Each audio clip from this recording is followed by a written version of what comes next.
Listen to better music and listen to music better.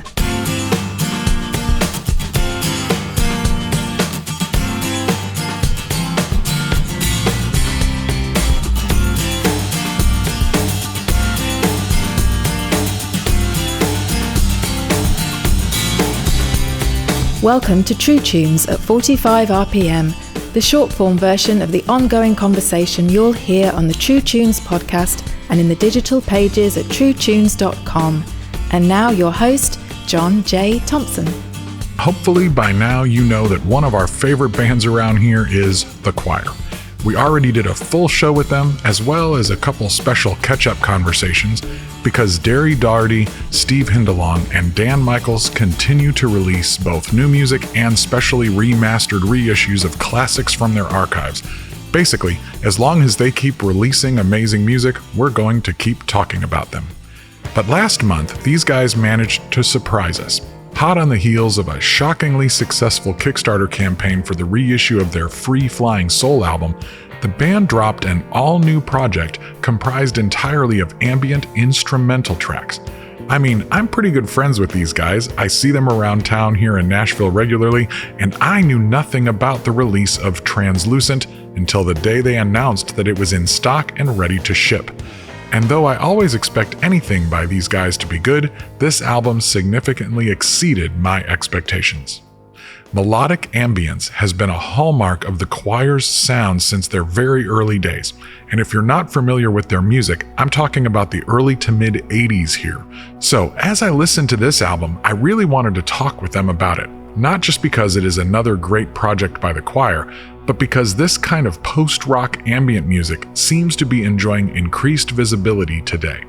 On a recent snow day here in Nashville, I got Dan Michaels, Derry Doherty, and Steve Hindalong into the virtual True Tunes interview suite for a special extended 45 RPM conversation about Translucent and the continuing fan support of the Choir.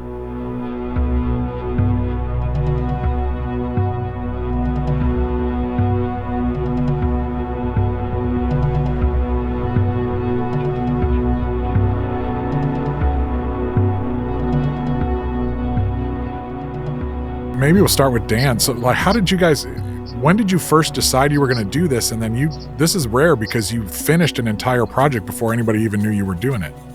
It's something that we started a while back, and Steve or Derry, you can kind of speak into it. I think part of it was when we were doing a live stream and Derry was doing some ambient music. We just kind of started vibing to that, playing. Steve, was it Kindred Spirits or something? You started talking a little bit about that. Yeah, it was the first evolution of Kindred Spirits. I had written a lyric. It was brand new. You guys just started playing some music and I just started speaking that lyric. Yeah. By the time we redid the song on Deep Cuts, I changed the lyric a lot. It became another thing altogether. But we were doing that and it felt really cool. Yeah, I think that kind of was a bit of an inspiration as, to go in like, hey, can this vibe be made into a record? Let's try more tracks and see where this kind of goes on there. So, we're working on other stuff, Patreon, other projects, Steve's producing things, Derry's producing things, everything's kind of going on.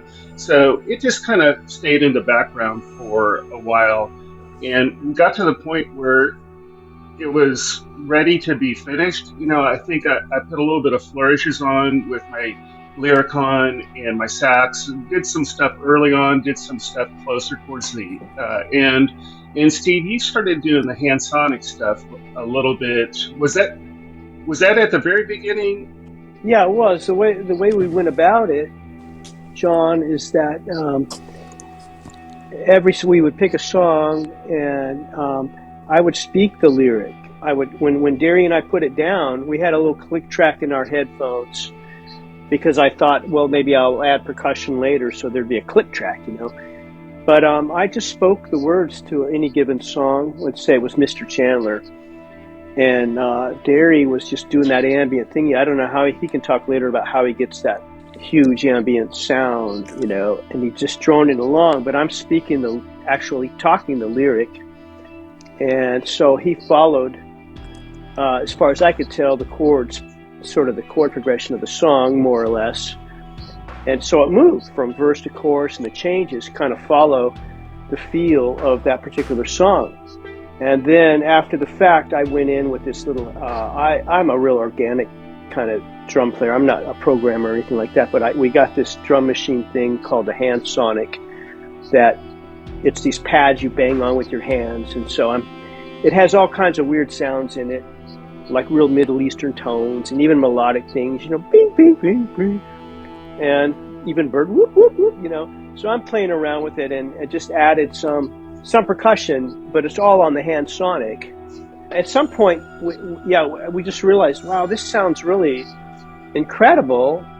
And eventually we got back to it. It was a long time before we got back to it. And then we realized we wanted to have a lot more Dan Michaels with a lyricon and some sax. And so over the course of a couple of years, we got back.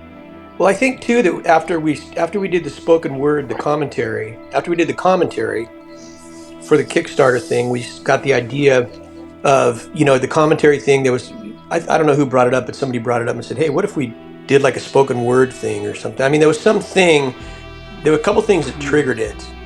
And I think doing the commentary, we realized underneath the music, we could go back in and do something similar and make a whole thing about it. But it did take a long time. It wasn't like something we just did over a week or whatever. The thing is that it was really an obvious thing for us to do because Derry's been doing that ambient thing way back. I think he was one of the first. Of course, Brian Eno has to be credited for. Derry was a big fan, I remember, of Brian Eno. Remember that Music for Films and Music for Airports, which Eno did in the late 70s. So the ambient thing was, I think Derry was very early on influenced by. If you think about our song Chase the Kangaroo in 1987, that whole floaty ambient thing, and Circle Slide of our songs, Derry was incorporating that real floaty, ambient, beautiful sonic soundscape decades ago. And that's just so natural to him. So it's kind of an amazing wonder to me that we didn't do that sooner, because it's fairly effortless, right? I mean, I don't know, for Derry, it's just so natural. Yeah, no, I mean, it's not. I love doing it, so it's not hard.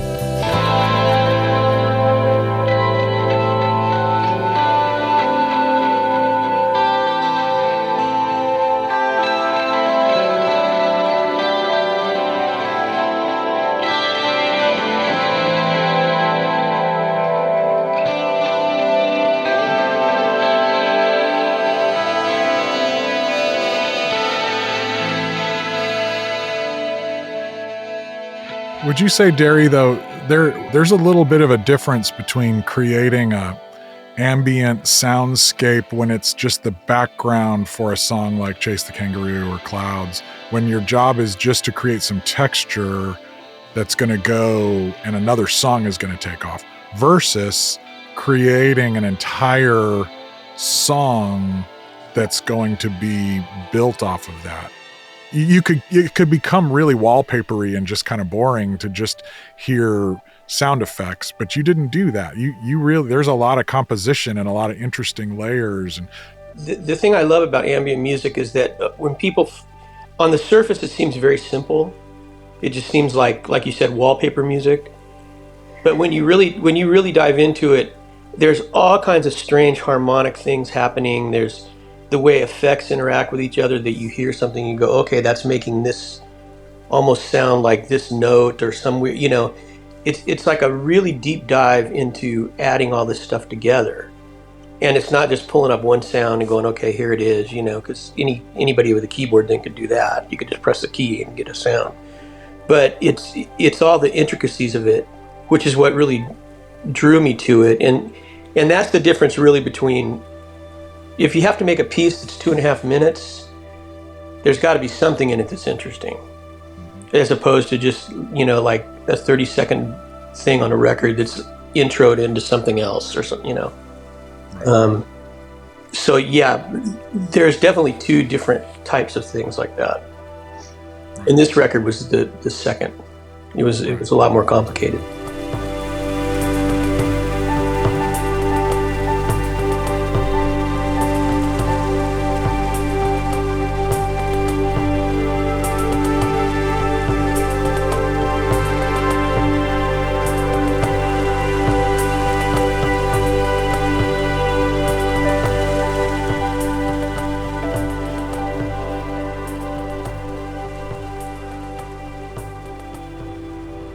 I noticed things where you can hear overtones happening from one instrument that you wouldn't necessarily hear on a synthesizer as much. You won't hear overtones as much as you would in an acoustic instrument, but because of the delay and the echo, you're kind of picking up overtones.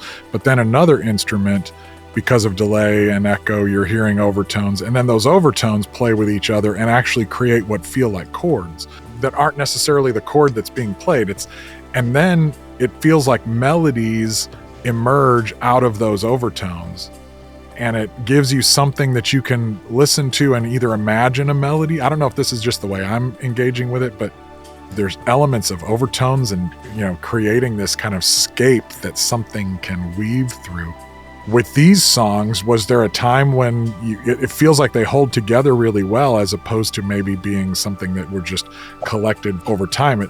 Was there a moment when it was like this kind of congealed and now translucent is a collection of work that there's sort of this thread that goes through and now it sounds like an album? Yeah, there was a moment where we decided that we could do this and make a record with it, and that it was interesting. And once we had a couple things under our belt, we realized, Dan's the one that kept coming back in and just saying, you guys, we got something here. This is really great. So Dan, how do you interact with your instrument and the Lyricon? You're primarily starting with a melodic note, but then you get to add that, like, there's all those overtones as well because of delay. So how do you approach it as a musician to find that thread and compose alongside of all that ambience? As far as like my approach to it, it was like completely influenced by the beautiful sounds of what Derry was creating. I was inspired by what was going on there, and that kind of forced me to kind of come up with the kind of strokes, the kind of colors that I put into it. And it was interesting to try to find songs that were more appropriate for saxophone as opposed to the wind synthesizer, Lyricon, or whatever you want to call it. And so just kind of finding which song worked with each instrument. And yeah, that's kind of how I approached it. I mean, it was influenced by Gary's sound, which kind of affects me emotionally. It just gets drawn out. I don't know what I don't know what I'm gonna do when I start playing it. I just start hearing it and I go, okay, what if I play this and this and this? And there's like no forethought actually into it. I mean, I over the years and stuff, I've played the tracks, when they're not around, and I kind of played around with it a little bit, but still, it's the same approach. I might have gone over those things when outside of the recording part, but I didn't know what I was going to do going into it. I just let the music and the rhythmic things that Steve was doing kind of inspire me to play the strokes I ended up doing. I could speak. I want to say a little bit about Dan. I always thought that I used to say Dan plays in fits of emotion, very emotive. And the choir is a very emotive band. And it all starts with Derry, But a lot of times, even with lyrics, I wait till Derry comes up with something, and then I always feel something. I don't have to come in with any idea in my head at all. And Derry plays something, and I feel something emotionally, and then I know I start writing about what that makes me feel. And I think Dan is a very reactionary, since he usually comes in kind of late in the game on our music. He's used to responding to, and Derry's a very melodic player. I think that's one of the strengths of the choir is melody upon melody. Like usually the vocal melody is a response to a guitar melody, and that's the way the choir is a lot. But Dan is a very emotional player, just responds, but also has a great sense of melody. But what makes it so unique is that the Lyricon in particular he's playing a keyboard sounds basically, but with wind control. He's playing it with like a woodwind, and so it has those dynamics, and that's what makes it so unique. And so almost all the sounds are guitar. Derry's playing guitar. He might have some keyboards. I don't even know what Derry did, but mostly it's guitar. But then Dan is the only one usually playing a keyboard sample, but with the wind control, it gives it a whole different kind of emotional dynamic and range.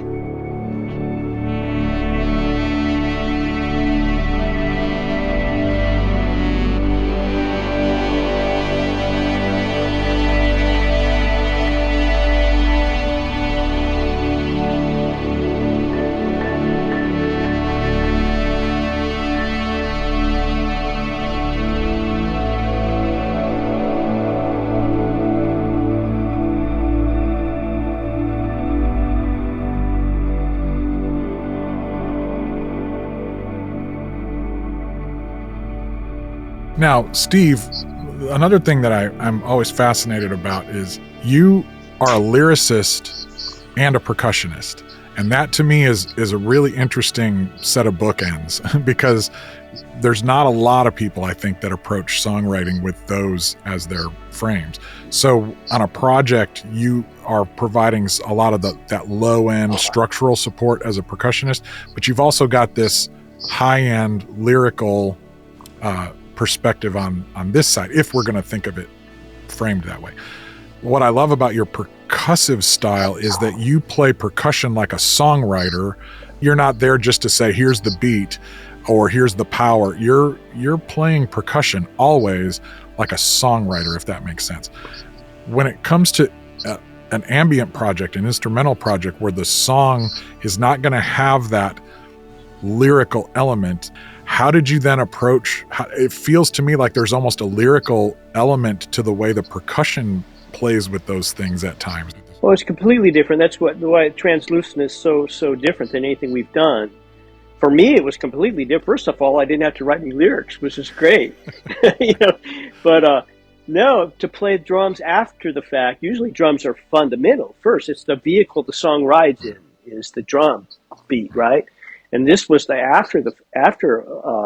But interestingly, like I told you, we originally played with speaking under narration, speaking the lyrics. So I would do the verse and the chorus, and then would come up with what you call the turnaround, in a song structure where you just wait for the second verse. And that's where I would come in with the dum or some kind of a beat, and the turnaround. Then I would stop when the verse was spoken. Because the songs had a structure that I would fall in the gaps, and I naturally created that dynamic. Then when you took the talking out, the narration out, it had a natural flow that was interesting, and so there's structure to this by the nature that we follow the lyric structure of the song, but you can just feel it. When you take that away, you just feel that. As a drummer, everything is about structure, right? You have the verse, chorus, turnaround, then the math is involved, and you have the mathematical equation. And I think, and lyrics are that way too. Lyrics are phrases. You've got 7 syllables, and then 9 syllables, and then 5. You match. Right. So it's very mathematical. So I approach everything very mathematical, I guess. But that's it. I don't know. Other than that, it's very different. Like I said, it was this record was very different and a mystery to me. I don't know what Derry did. You know what I mean? I don't know. I don't know how many guitars or how many keyboards. I don't have any idea what Derry did. Do you just kind of dive in and start doing stuff, or are you keeping track? Is there any sort of strategy, or is it just go and paint and go and paint and, Yeah, it's just abstract. It's like I start out with a sound, and usually, like, one thing I like to do is I'll do like a sound all the way through, just letting it drone. And then I'll go back in, and like what Steve was talking about with chord changes, whatever, I'll do another sound that's droney, but on the next chord. And then I kind of go back and fade between those two, get them in and out at the right time. But there's always some element of some like long drone going through the whole thing. And then I just start adding on top of that, whatever it's just basically, it's just experimenting. Sometimes you do something and you listen to it back and you're just like, nah, that's not the right sound, or. What about the mixing process? In the mixing, are you also shaping things by bringing things up and down? And I've always loved records that have really great panning. Yeah. I like things that move, and I like things that are one side only, or, right. All of a sudden you'll hear it on the left and then you won't hear it again until the end and it's on the right or something, But yeah, and I'm usually mixing as I go in a weird way. Not officially, but I'm putting together all the sounds as I go. Mm-hmm. So in the end, it's mainly just adding effects and doing any fades that need to be done or anything like that. That's a huge part of mixing, is how stuff is spread out. What's on the left and what's on the right, Imaging is a big part of mixing.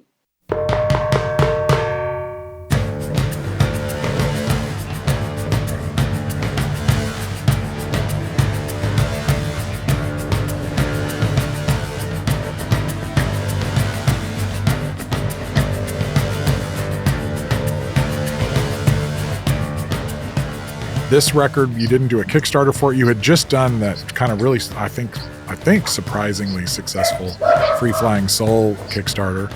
And then right on the tail of that, this record was just done and out. There was no marketing ahead of time. There was no build up, no Kickstarter, just, hey, here's a record, it's available. We've been really fortunate to be able to have had the support of our fan base, for decades. And, we've been crowdfunding everything since Shadow Weaver, basically. So we've reissued vinyls, we've crowdfunded through these reissues, we've crowdfunded through new albums and projects. And then we also, it's not crowdfunding, but we work with our people on Patreon. So we're always going to them and seeking their generous support. So on this one, we didn't know if it would be successful or not. We kind of, did it for ourselves, and we thought a section of our fan base would like it because they're familiar with that kind of ethereal vibe from us.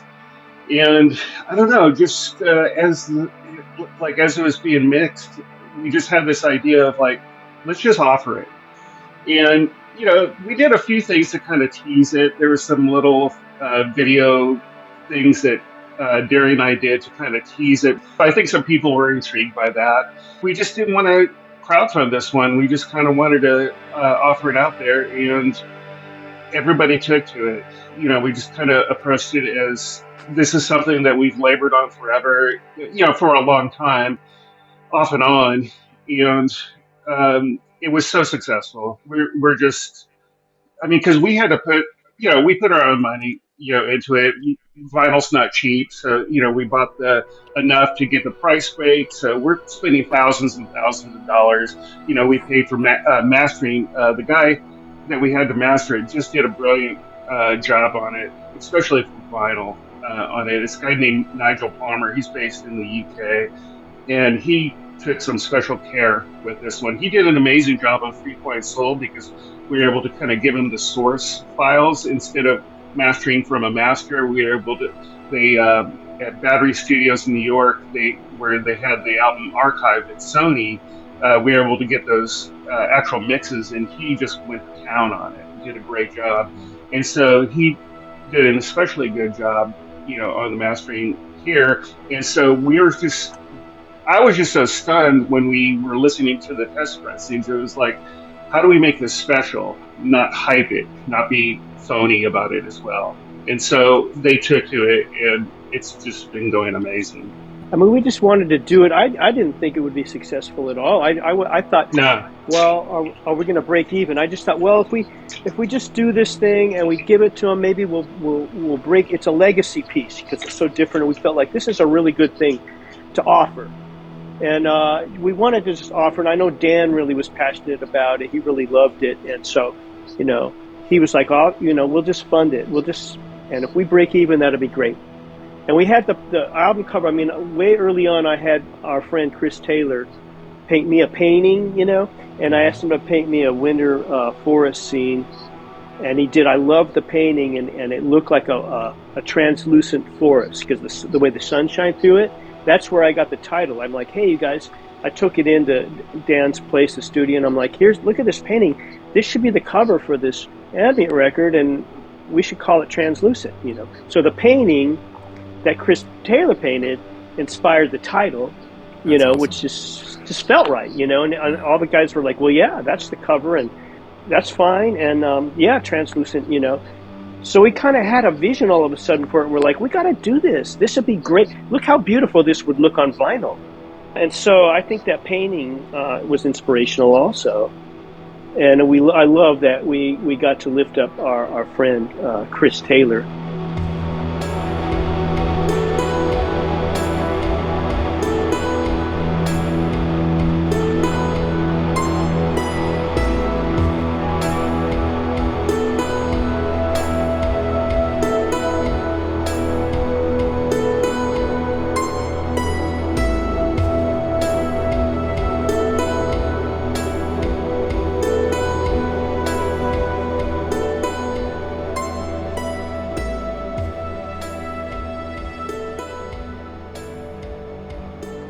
So real quick, Dan, as a label person, put that hat on for a second.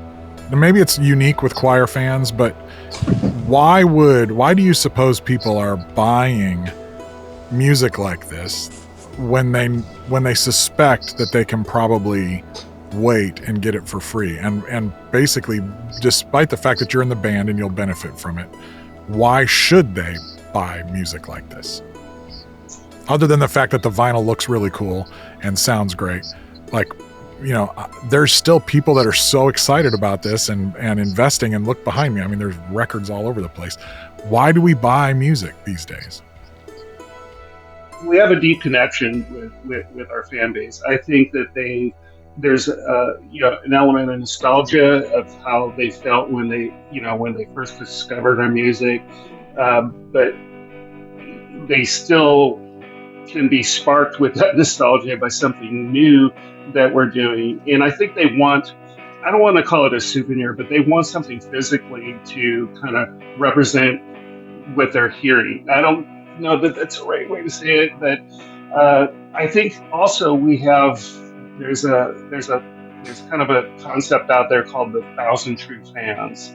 And we have this base of fans that just not only because they love our music and because of our relationship with them, because of our accessibility, they do want to support us. So most of them know that buying it directly from us in a physical format is going to support us in such a more monumental way than is if they're listening to it for a subscription price on a streaming service. I think too with our fans, we've never stopped selling product over the years, even after we were not on an official label, like corporate label. We've always put out product, and our fans are used to it. My whole thing is there's two kinds of people. There's music listeners and music lovers.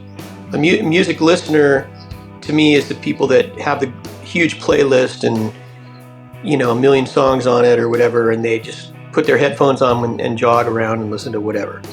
Then there's music lovers who are our fans, who want to take a deep dive. They want to put it on. They want something physical to put on a turntable and sit down with headphones or whatever and listen to it. And fortunately, we've got a lot more lovers than we do listeners, which is good.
Steve, you just got done touring with Sixpence all fall, and you produced their new record. You've worked with a lot of other artists.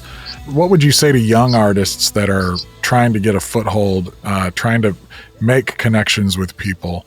What should they be thinking about when it comes to making the kind of music that people would choose to buy in a world where they could get music for what feels like free?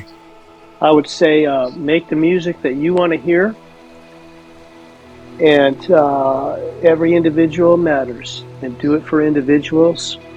I don't think in terms of, I would have given up decades ago if it was all about commercial success, because we really didn't have any, although now, like, it's kind of funny to like put out a thing like Chase the Kangaroo, like we did, and we actually made quite a bit of money on it. We didn't make any money in the time at all. We were a commercial failure as a band for basically the whole time. But it's wonderful that our audience has sustained us, and we didn't fit we weren't marketable. We were in this thing called Christian music, and we didn't fit, and we weren't going to cooperate. I wasn't going to cooperate lyrically with it. I was only going to write about what I felt, and that was it. And we got response from individuals. Individual people wrote letters back then, and that meant something to me. And I'm like, I'm going to do it. Keep doing. I'm going to keep on. I remember when we did our Circle Slide album, we knew it was our last record with our company. We knew we were a failure. We'd come off a tour where we were kind of a failure, opening for Russ Taff it was. And we just thought, let's just make the record we want to hear. And we opened the album with a 7-minute droning slow song. Record label's like, well, no, you can't. We were just like, we made what we wanted to hear, and that has sustained me my entire artistic career. And that's how I've been as a producer with other. If I'm in the room with the band, I'm like for the band. I'm not like, we're not trying to meet the expectations. A&R guy's going to come down. We're going to turn it up loud. We're going to do whatever, but we're going to make the record we want to make because this is what we like. We want to hear. And the same thing, paint the painting you want to see, and if you can't sell it, give it to a friend. Make the food you want to eat and share it. That's it. That's all. I don't know if you start dwelling on what you need to do. Of course, we need the marketing guy. But I don't know anything about it. We have Dan Michaels in our band, and he takes care of everything he told you. I have no idea. Marketing. He is a marketing guy, but unfortunately, he was in the band called the Choir, which basically for decades they couldn't be sold. You know what I mean? As good as he sold, he could sell "Mercy Me" or whatever. Phil Wickham, that's people want to buy that. The Choir, heck no, But Dan, we're fortunate that Dan has been a part of our vision. He knows our hearts. He knows Derry's sensibility and what my trouble, my turbulence, philosophically, and faith-wise, all the turbulence, and that's going to be part of our music. And Dan has loved it and embraced it, and we're like a family. We're a family. Us, me, Derry, and Dan and Lisa. Like Dan said, if it's 1,000 people, all right. I don't know if I'm answering your question, but the focus. I would say that to any young person. I do all the time.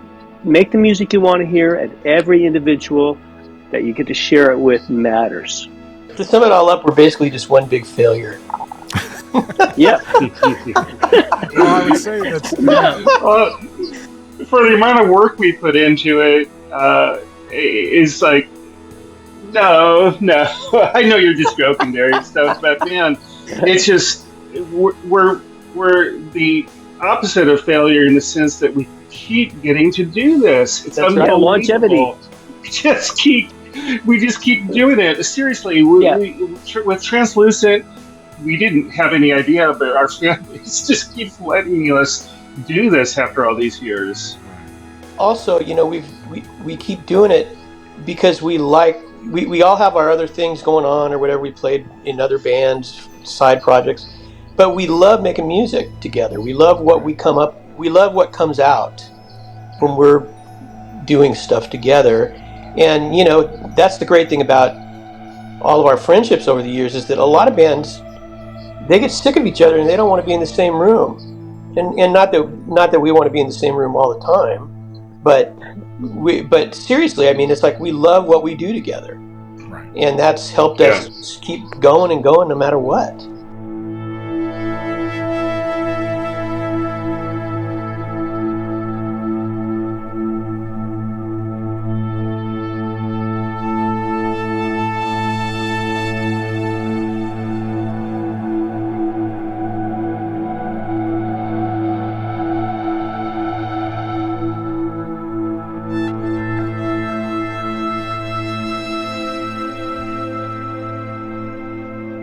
Seriously, like 40 years later and stuff, we're still all married together, like this. We would be amiss if we didn't kind of address what you had brought up earlier, and Steve kind of referenced, is the cohesiveness of Translucent, because it did follow specific songs in the Choir's catalog in there, and Steve had this brilliant idea of naming the titles, and he kind of gave it's an Easter egg, and we didn't know if fans would ever figure it out. Steve, do you want to kind of address that? Well, yeah, every title is like a line in the song, like Circle Slide. I think is it Fire in the Heavens, the Mr. Chandler's Black Cool Water, Watching Feathers Float as the Time Has Come. I found a phrase I thought was cool in every song that we were following. They kind of made that, change the title to that, and kind of hoping people would have a clue, and I think somebody finally did in the Yeah. one of our threat, it was Mark Hill from Scotland figured it out. Well, he figured out that those were the titles, the corresponding titles. Hopefully they figure out that it follows that sort of feel. It follows the chords progressions very loosely. If you put the song back to back, I wonder what it would sound like. I don't know. Yeah, somebody had said that because it also followed the chord progressions or the key, not the key of each song. Yeah. Like create a playlist of like the original song and then the ambient version of it. That'd be interesting to kind of go from the original track to the ambient track on there.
When it gets to the last song, Watching Feathers Float, just kind of sit and take that one in and kind of focus on it, because it's one of the most stunning endings of a song that I think that we've ever created on there. Steve added these bells kind of last minute, like the last 10 seconds of making the record. It was like, it was the only thing that wasn't that hand sonic thing. I go, I want to ring these bells because I got all these bells. I love bells and things, but this is my latest. I ordered them, online, and they all come from India.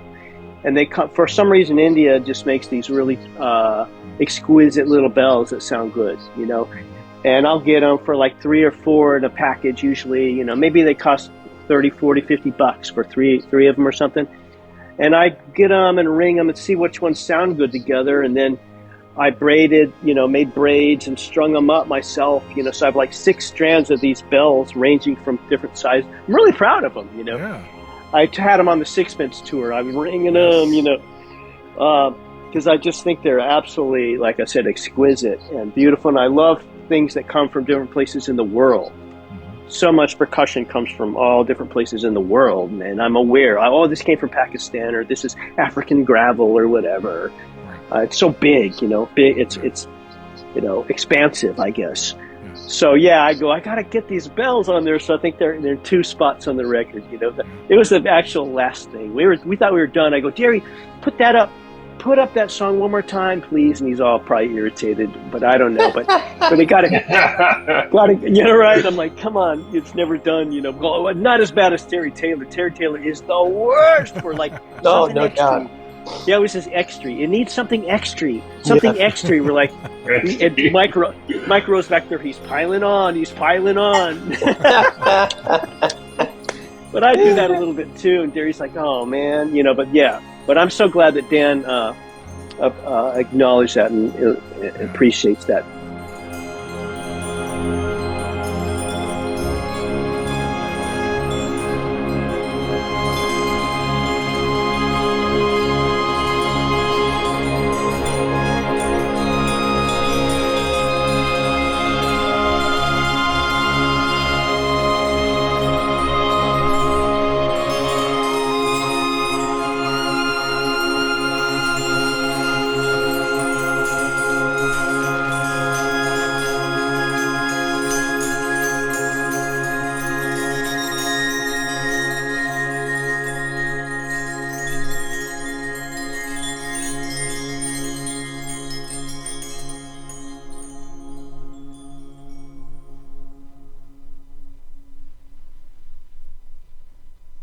I want to thank the choir for joining us again, and I want to encourage you to pick up your copy of Translucent on vinyl or CD while you can. I'll link to my other conversations with the choir in the show notes page for this episode. And to hear more about ambient and post-rock music, be sure to check out my conversation with Mark Bird of Hammock, himself a longtime friend and professional associate of the choir.